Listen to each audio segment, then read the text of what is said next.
What does a true superhero look like? We obviously have visions of comic book superheroes that we've seen depicted on printed pages and in the movies. Then we have superstar athletes that seem to be able to do things that defy reality.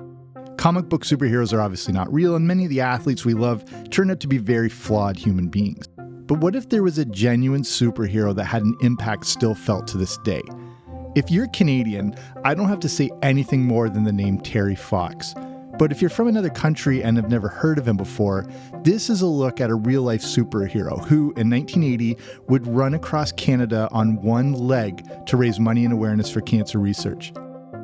If you're listening to this episode the day it's released, it comes out a few days after Terry Fox Day here in Canada, which is recognized on the first Monday of August. But no matter when you are listening to this episode, this is a look back on the incredible life and legacy of a genuine hero in every sense of the word, Terry Fox.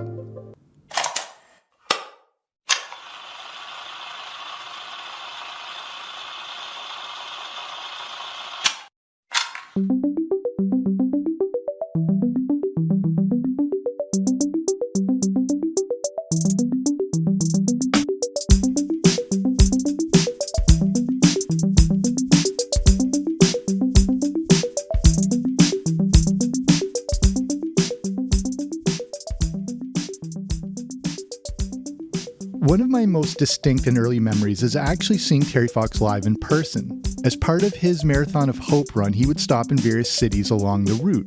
I was only about 4 at the time, but this moment is still burned in my memory. On July 17, 1980, he stopped in our downtown and spoke at our Victoria Park band shell. I remember my sister still being in a stroller, and mainly I remember the thousands and thousands of people in attendance. I have a faint image of him speaking behind a podium. I don't remember exactly what he said, but I remember it being extremely significant. This moment left an indelible mark on me, and I think of all the other kids who must have felt the same way. But it was more than kids. Terry Fox motivated and inspired people of all ages, and accomplished a physical feat that didn't even seem conceivable. But how did we get to that moment over 40 years ago? Terrence Stanley Fox was born in Winnipeg, Manitoba on July 28, 1958. This was just 3 years before another famous Fox from Canada's West Coast was born, Michael J. Fox. When he was 8 years old, the Fox family moved to Surrey, British Columbia. 2 years later, they settled in Port Coquitlam. As a young kid, Fox was fiercely competitive. He hated to lose more than anything. He seemed like one of those kids who hated to lose more than he loved to win, and would keep going at any activity until he succeeded at it. Fox was involved in many sports, but had a fondness for basketball. But because of his shorter height, he wasn't the ideal choice for the high school team. The basketball coach, though, encouraged him to try cross-country running. Fox wanted to do whatever it took to play basketball, and if running cross-country would impress the coach, he would do it. But his fierce determination to succeed pushed him in his running and basketball pursuits, and in grade 12, he was the school's athlete of the year. When it came time for university, Fox's mother encouraged him to go to Simon Fraser University in BC.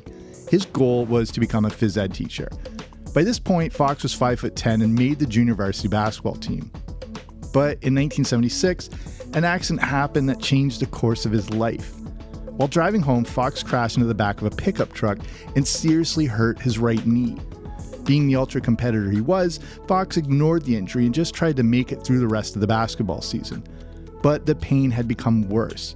He would just ignore it as he was used to pushing through adversity. On a good day, basketball takes a pretty tough toll on the knees, and maybe it was just a combination of that, the running, and the accident that was making the pain so bad. But eventually the pain became too much and he went to the hospital. This is when they diagnosed him with osteosarcoma. This is a cancerous tumor found in the bones and tends to be very aggressive, and it often starts near the knees. In Fox's mind, he thought that the accident and damage to his knee was what weakened it and left him vulnerable, but there was no connection to this. The news got worse. The leg would have to be amputated. The night before surgery, Fox read an article about Dick Traum, who was the first amputee to complete the New York Marathon, and we'll come back to this in a bit. Fox would also need to start chemotherapy right away. Even with these precautions, he still had a 50% chance of living.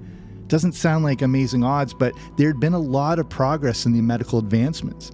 This was now 1977, and just 2 years prior, the same treatment approach would have only given him a 15% chance. This struck a chord in Terry Fox. The news was obviously traumatic, but he was pretty astounded at how much the survival rates had improved in such a short time. A 50-50 chance doesn't sound great, but it was a hell of a lot better than a 15% chance of living. So, you remember how I mentioned Terry Fox's determination and not wanting to give in? Less than 3 weeks after having his leg amputated, Fox was already up and walking with the use of an artificial leg. A combination of great physical fitness and hyper-determination was helping with his lightning-fast recovery. But doctors also noted another factor instrumental to it: his uniquely positive outlook. The perseverance he had since he was a little kid was helping him in this dire situation. Instead of letting it completely derail him, he approached his recovery as something that needed to be accomplished. He had never backed down from anything, and his recovery would be no different. But that didn't mean it would be easy. He still had to go through 16 months of chemotherapy. And through all of this, Terry Fox stayed upbeat and positive. And somehow, he managed to stay active. While undergoing chemotherapy, Fox tried out for the National Wheelchair Basketball team, and he made it. Not only did he make the team, he won 3 national titles and was named an All-Star by the North American Wheelchair Basketball Association. This team would include another Canadian hero by the name of Rick Hansen. Fox considered himself extremely lucky to not only be alive, but to be active and almost thriving. Being in the cancer ward showed him how serious his situation was, and many people did not make it out. He didn't want to waste this opportunity. Kids my age and younger, and you just can't leave something like that and try and forget it. And I couldn't anyway. I had to try and do something about it. Fox had seen all this pain around him, and this is when he remembered that article he read. He wanted to do something similar and intended to run a marathon to raise money, but this was just a guise. He had something much grander in mind. Fox undertook a 14-month training program teaching himself how to run on one leg. With the use of the artificial leg, Fox learned how to do a run-hop method to generate a consistent running pattern. His years of cross-country running and basketball had helped with his endurance. Now, he made himself adapt to this new physical situation. However, running like this was very painful. This style of running would cause bone bruises and blisters. Fox's leg had been amputated about 6 inches above the knee, so the artificial leg needed to be incredibly strong and stable. But this also made the leg very stiff and uncomfortable. This wasn't a short and flat 100-meter race he would run, but extremely long distances involving hills, descents, and uneven terrain. But despite the pain, he just pushed through it. The prosthetic leg he used back then was light years away from the technology and advancements that exist today. In this entire story, it's often overlooked how Terry Fox changed the game when it came to advancements in prosthetics. The leg Fox used also required much more energy to run with compared to what is available today. The leg he used was designed to be used for simple walking on flat ground. Again, you're just going to have to maybe look up some videos of him running to see that hop, skip style he adapted and to see how exhausting this looked. Fox said that after about 20 minutes of running, he discovered he could cross the pain threshold and then settle into a consistent rhythm. I've been an athlete and runner for a lot of my life and can attest to this pain threshold, but I can't even begin to imagine what his situation was like. The amount of punishment Terry Fox's body took was astonishing just during this training. And just a graphic warning here, but during the Marathon of Hope, he would often have blood running down his prosthetic leg. His first challenge was when he competed in a 17-mile race, where he finished last, but only 10 minutes behind the second last competitor. People could not believe what they were watching. A man was running on one leg. But training for a full marathon was the last thing on his mind. Despite his optimism and admiration for the advancements in medicine, it astonished Fox at how little money was being devoted to cancer research. He intended to change all that with the most ambitious quest you could ever think of. He would run across Canada. Now, I don't know how good your geography is, but Canada is kind of a big country. It's the second largest country on Earth and makes up over 6% of the world's landmass. The Atlantic, Pacific, and Arctic Oceans border the country. It stretches nearly 9,000 kilometers or 5,500 miles. The country is 3.8 million square miles. Canada is bloody huge is what I'm trying to say. Terry Fox was going to run across it on one leg to increase cancer awareness and raise money. Terry Fox finally told his family what his ultimate plan was. His goal was to run from the East Coast to the West Coast and raise $1 million. His mother asked him why he couldn't just run across British Columbia, and Fox said, not only people in BC get cancer. But this quest would take planning and money. He wrote to the Canadian Cancer Society, who were skeptical but helped to support him. Other companies would chip in to supply cars, camper vans, and shoes. But he turned down any endorsement that would allow other people to profit from what he was doing. This was about raising money for research. On April 12, 1980, despite the warnings of several doctors, Terry Fox would head out to the most eastern part of Canada. So you might want to open up a map to get an idea of how the Marathon of Hope route was planned out, and I'll point some things out as we go. He started near St. John's, Newfoundland, where he dipped his right leg into the ocean. He also filled up 2 water bottles, intending to pour one of them into the Pacific Ocean. On that first day, he ran 26 miles, basically an entire marathon. And this was the plan, to run a marathon every day. If you're from the East Coast of Canada, you know the weather can be a tad unpredictable in April, and Fox had crazy weather when he first started, including a snowstorm. That very first day started with little fanfare and honestly not much awareness. This is 1980 and there obviously weren't many ways to get the word out at first. You couldn't upload a YouTube video or tweet out the start of the marathon. There weren't any Instagram stories to share the progress. Success and awareness would have to grow organically and gradually.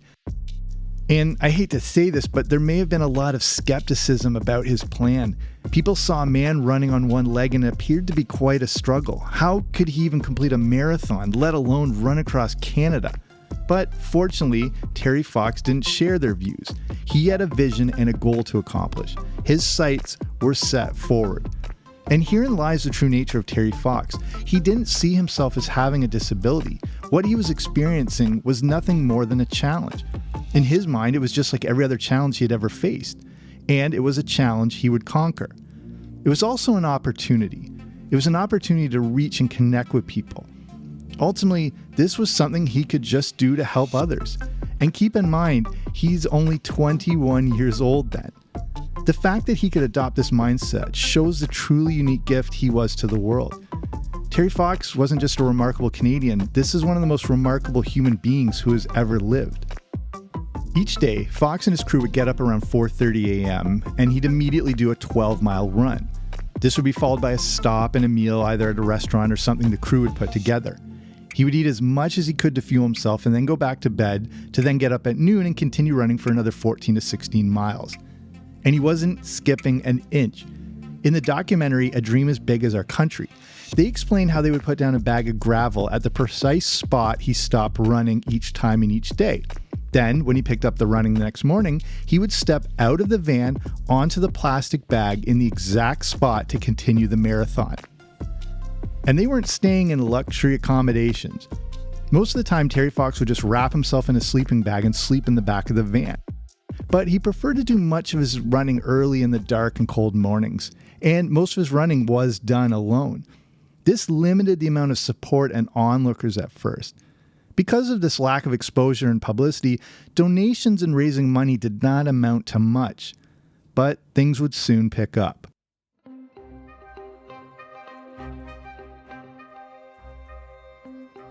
Two weeks into the Marathon of Hope, Fox and the crew were questioning what they had gotten themselves into, but word was slowly spreading.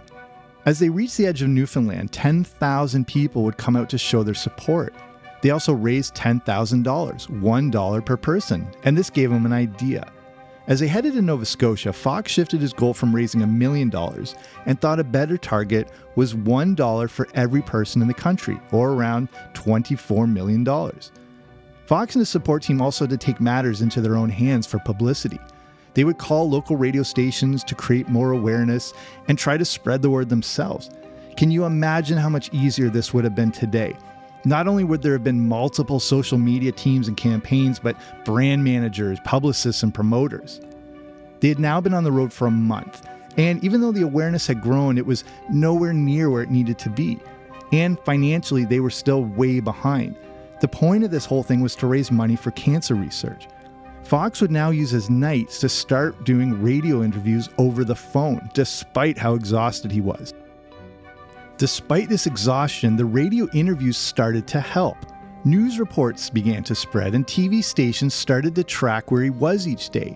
Now more and more communities wanted him to stop by so he could spread his message and so they could show support. News of Terry's run spread across Canada, and soon the lonely highway was filled with the faces of those yearning to cheer him on. People lined the streets for as long as 3 hours, hoping for the chance to see Terry. When they got to Quebec, things got a bit tougher. For safety reasons, there were some restrictions on where he could run.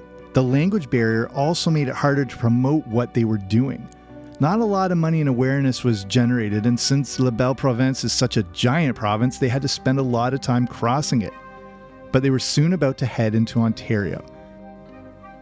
Now this is where you may have to get out your map of Canada and look up Terry Fox's route as I point out where he was heading. As he left Quebec, the logical direction to head across Canada was to continue to head straight west, avoiding the Great Lakes and most of southern Ontario. But they dipped all the way down into southern Ontario, starting in Ottawa, and then along Lake Ontario toward Toronto. This could not be more out of the way, but was crucial as about 40% of the population of Canada lives in southern Ontario. And this really was out of the way. The stretch from Toronto and southward is so far south that there are at least a dozen US states that are actually farther north. Southwestern Ontario is so far south that it connects to Detroit and the lower part of Michigan. But even if this wasn't geographically the smartest route, it was the most critical to the success of the Marathon of Hope. And the more I look back on this incredibly massive route, the more mind-boggling it is. Just take the province of Ontario, for example. I live near the bottom of southwestern Ontario, and I can drive north for 24 straight hours and still be in the same province, with a quarter of it still to go. Ontario is 4 times larger than the UK. It's larger than France and Spain combined. It's the same size as Texas and Montana also combined. Canada is bloody huge, is what I'm trying to say.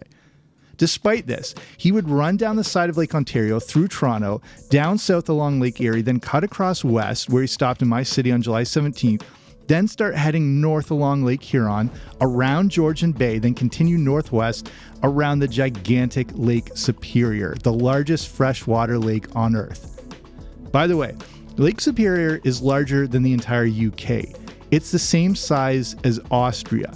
You could fit Vermont, New Hampshire, Massachusetts, Rhode Island, and Connecticut in it. Lake Superior is so big that the sun sets more than 35 minutes later on the western shore than at its southeastern edge. Canada is bloody huge, is what I'm trying to say. By this point, awareness and crowds had become huge. By the time he got to Ottawa, Terry Fox was a major event, and besides thousands of people, a ton of press had arrived. This is a point where people were lining the route everywhere he ran. Everyone who saw him was seeing something that would stick with them forever. And the money started to pour in. A good problem was that Fox was asked to appear and speak at dozens of events. He was already exhausted from the running and the heat, but would continue to make appearances. Despite being physically and mentally exhausted, he continued through southern Ontario. In Toronto, it felt like the entire city had come out to see him, including pro hockey players like Daryl Sittler and Bobby Orr, who were dying to meet him. These were heroes of Terry Fox, but Fox was soon becoming a hero to them and everyone else. This stop alone raised $100,000, or around $350,000 when converted for today. As he headed north, he would spend his 22nd birthday running toward Lake Superior. As they continued to stretch up Lake Superior, things became more difficult. Terry Fox was understandably exhausted, but something just didn't seem right. Finally, he asked to see a doctor, something he would usually avoid whenever possible. On September 1st, 1980, just outside of Thunder Bay, Ontario, Terry Fox was diagnosed with a collapsed lung. At this point, he had run 3,339 miles, or 5,373 kilometers. He had been running for 142 days and had only taken 1 day off. The Marathon of Hope was now over, but things were unfortunately much worse. The doctors discovered the cancer had now spread to his lungs.